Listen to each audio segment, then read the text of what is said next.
mandala, we have to understand that concept of what is really mandala, So, like every lama, let's say your guru, your teacher, every lama have their own deity, let's say. Every deity, the idam, have their own mandala.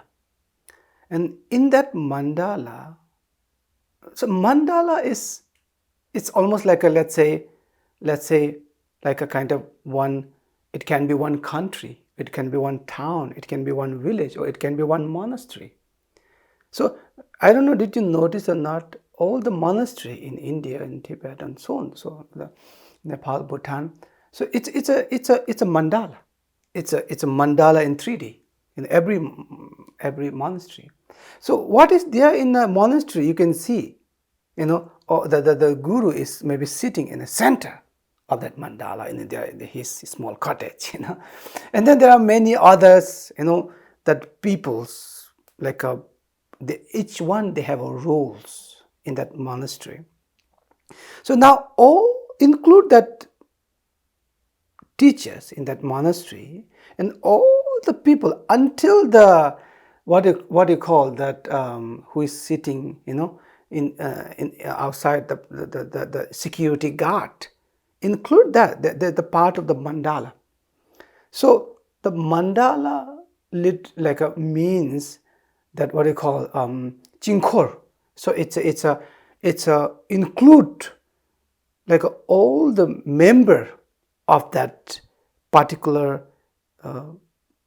place or the area. So as I told you, it can be a whole universe, or it can be country, it can be a city, it can be village, it can be small monastery, or it can be even your own physical body. So there is all many part. So become a mandala. So mandala can be just one tiny, and it can be a whole universal. So why some people call that they are Sangha in the mandala? Because as I told you that they have the center of the mandala is their lama or the idam, and then there are all the let's say there are other teachers and there are other sanghas, and so they are what do you call? They are part of the one family, put it that way. So not make it complicated. So mandala means within one roof of one teacher. So they can say they are the mandala of, let's say, that Rinpoche or this Rinpoche or this guru or that teacher. So it's just a name. But if in the Vajrayana, I mean, this is actually mandala because they have the center deity, and then there is lots of protectors, and then lots of like a kind of practitioner inside, and lots of the Buddha, Dharma, Sangha within this refuge tree, So it's all the mandala. So yeah, I think that you can call it a group as a mandala, but some are just giving a name, but some they are maybe real mandala, like a real mandala in the sense